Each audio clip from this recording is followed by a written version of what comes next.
Imagine Tinder, but on steroids, where instead of an awkward coffee date, the fate of an entire nation hangs in the balance. Where instead of Instagram filters, there is the skillful flattery of a court painter. Where instead of messages like, "Hello, how are you?" there are spy reports on smallpox scars, the health of teeth, and the future queen's ability to bear heirs. Welcome to the world of royal marriages in the Middle Ages and the Renaissance, the riskiest and most ruthless dating service in human history. In our time, the choice of a partner is a purely personal matter. We search for a soulmate, a person with whom our interests and views on life align. For a monarch of the 15th or 16th century, all of this was empty chatter.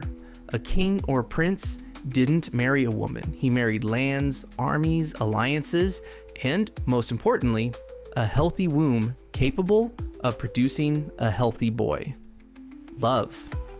That was a pleasant bonus that happened about as often as Halley's Comet. More often than not, spouses saw each other for the first time only after their marriage had been sealed by every possible treaty and oath. And this entire multi-year, costly operation to select the perfect match was based on two things: portraits and the dispatches of ambassadors, and both were monstrously unreliable. Let's start with the profile picture.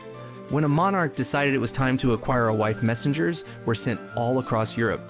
Their task was not simply to deliver a proposal, but to launch a complex mechanism of remote viewing. The best court artist was dispatched to friendly or potentially friendly countries. His mission was akin to that of a bomb disposal expert. One wrong brushstroke could blow up the fragile political balance. The artist had to create a portrait of the princess that was, on the one hand, realistic enough that his master would not feel deceived upon a personal meeting, and on the other, flattering enough that this master would want that meeting in the first place. It was a delicate art. The artist couldn't just paint a beauty if the princess was, to put it mildly, not much to look at. But he could choose the right angle to hide a double chin. He could use lighting to make the skin appear pale and aristocratic rather than sickly yellow. He could emphasize a luxurious gown and jewels, distracting attention from crooked teeth. He could paint the fingers long and elegant, even if in reality they resembled sausages. This was medieval Photoshop, and the best masters, like Hans Holbein the Younger, had perfected it. The most classic and tragicomic story associated with this kind of royal catfishing is, of course, the fourth marriage of King Henry VIII of England. By 1539, Henry was an aging, corpulent, and extremely irritable monarch. After the death of his third wife, Jane Seymour, who had given him his long-awaited heir but died of childbed fever, the king remained a widower for 2 years. His chief advisor, Thomas Cromwell, understood that England needed a strong ally in Europe against the Catholic alliance of France and the Holy Roman Empire. A union with the German Protestant princes seemed the ideal option, and the best way to seal such a union was through marriage. The choice fell upon Anne, sister of the Duke of Cleves. The problem was that no one in England had any idea what she looked like. Henry, who, despite his tyranny, was a great connoisseur of female beauty, demanded a portrait. The great Hans Holbein took on the task. The artist traveled to Duren and created a masterpiece. In the portrait, Anne of Cleves appears as a modest, pious, and rather comely girl in a lavish German dress. Her face is calm and symmetrical. Her skin appears smooth. Her gaze, gentle. Henry liked the portrait. He liked it very much. He was ecstatic. Negotiations moved forward at full speed. The marriage contract was signed, and Anne embarked on the long journey to England. Henry, who remained a romantic at heart, decided to surprise his bride. Disguised as a simple nobleman, he arrived incognito in Rochester, where Anne was staying, in order to, as in the chivalric romances, astound her with his love at first sight. The surprise was a success, only it was Henry himself who was astounded, and not in a good way. The reality was far from Holbein's canvas. Anne was a tall, large woman with coarse features and, worst of all, skin marked by smallpox, which the artist had tactfully overlooked. She spoke no English, possessed no courtly talents, could neither sing nor play a musical instrument, everything Henry valued in women. Her only skill was needlework. The king was furious. He burst in on his advisors, shouting, "I like her not." He later spoke of her even more crudely, calling her a Flemish mare. A catastrophe. The marriage had already been concluded by proxy. To annul it would be to deliver a mortal insult to the powerful Duke of Cleves and destroy the alliance so necessary for England. Henry had to grit his teeth and go to the altar. Their wedding night was the apotheosis of this fiasco. In the morning, the king complained to Cromwell, "She is no maid by the looseness of her breasts and other tokens," which was most likely just an attempt to find a pretext for annulment. The marriage was never consummated. 6 months later, Henry found a way to get rid of the mare. He claimed that Anne had been previously betrothed to another and therefore their marriage was invalid. Fortunately for Anne, she proved to be a clever and compliant woman. She did not argue, agreed to the divorce, and in gratitude, Henry bestowed upon her the title of the king's beloved sister, several estates, and a handsome income. She remained in England, outliving Henry, all of his subsequent wives, and even his son. But for Thomas Cromwell, the organizer of this matchmaking, things ended grimly. The enraged king did not forgive him for the Flemish mare. Cromwell was soon accused of treason and beheaded, and so, a bad swipe based on a photoshopped portrait cost one of the most powerful men in England his life.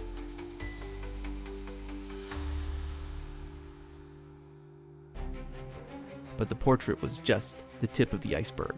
A far more important, though less visible, role was played by ambassadors and spies. These men were the eyes and ears of their monarch. Their reports were a kind of extended profile of the bride, and they included the most intimate and humiliating details.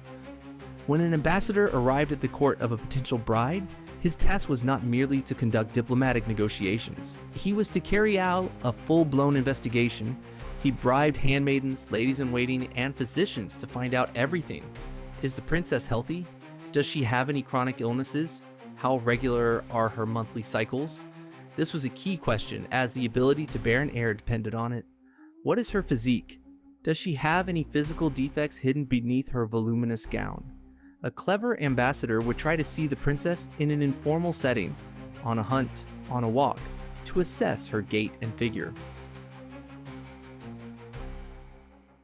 The Spanish ambassador at the English court, describing a future bride for his infante, reported not only on her beauty and education, but also that she has a good appetite, which is a sign of health. Another ambassador, observing a French princess, meticulously noted in his dispatch, "Her teeth are even and white, though her gums are a bit dark. Her breath is fresh." Imagine the level of stress for a young princess who knew that her every step, every bite of food, even the smell of her breath was being analyzed and sent in a coded dispatch thousands of kilometers away. Sometimes it reached absurd levels.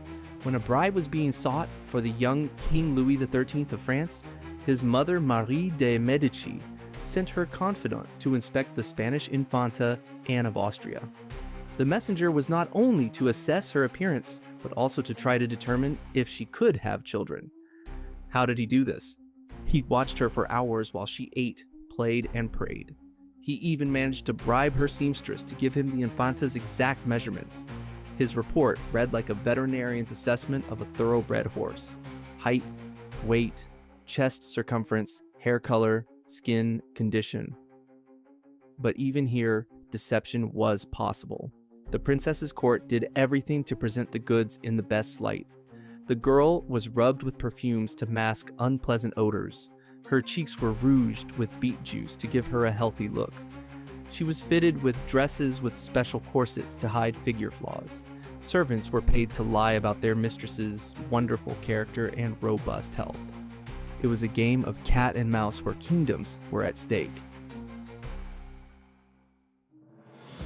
If the portrait and the ambassador's reports satisfied the groom, The next, even stranger stage began: marriage by proxy, per procurationem. Since the bride and groom were in different countries and could not meet in person for the wedding, the ceremony was conducted with a representative. This was usually a high-ranking nobleman who recited the marriage vows on behalf of his king. The bride would wear a wedding dress, be married to this representative, and from that moment on, she was legally considered a married woman, the queen of another country. But the wildest part of this ritual was the so-called bedding ceremony, for the marriage to be considered not only concluded, but also consummated, that is, physically completed, which made it practically indissoluble. Something more than just vows was required. After the wedding feast, the new wife was put to bed. Then the groom's representative would enter the bedroom. In the presence of numerous witnesses, courtiers, bishops, notaries, he too would get into the bed next to the bride. To keep things within the bounds of propriety, he was usually fully clothed, sometimes even in armor. But the key moment of the ritual was that he had to slide his leg, sometimes bared to the knee, under the covers and touch the bride's leg with it. This symbolic act, recorded by a notary, was considered official confirmation of the consummation of the marriage. After this, the representative would get up and leave, and the bride would begin to prepare for the long and dangerous journey to the country of her husband, whom she had never seen, but with whom she had already formally slept in the same bed. Many had such a marriage by proxy. For example, Catherine of Aragon and Arthur, the eldest son of King Henry VII of England. When the Spanish ambassador played the role of Arthur in this ceremony, he symbolically united two powerful dynasties.